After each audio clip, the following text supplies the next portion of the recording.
থেকে সোহালি উপজেলায় গিয়েছিলাম।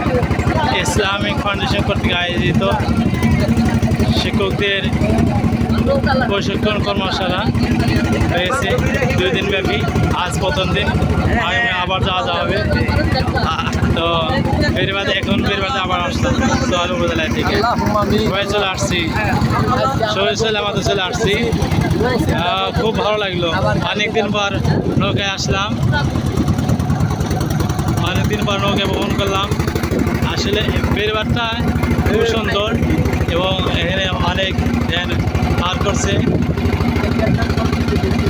ওঠার আগে এটা ছিল না, সিঁড়ি করছে নামার। এই জন্য প্রতিদিন মানুষ বিকালে বেরবাদে আসে দেখার জন্য, পরিবেশ করার জন্য, রেস্ট নেওয়ার জন্য, খাওয়া ভবনে আসে। তো আমরা একটু দেখলাম তারা কীভাবে আছে। তো আমরা এখন ইনাতপুর বেদবাড়িতে আসছি। এখন আমরা নৌকা থেকে নামবো, সবাই আসছি। আমাদের ইনাতপুর থানাধীন ইসলামিক ফাউন্ডেশনের যে সমস্ত শিক্ষক ভাইয়েরা আছেন, আমরা সবাই গেছিলাম। তো সকাল গেছিলাম, 7টা দিয়ে গিয়েছিলাম।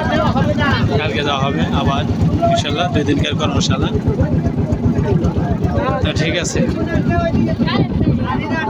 আসসালামু আলাইকুম। আল্লাহ।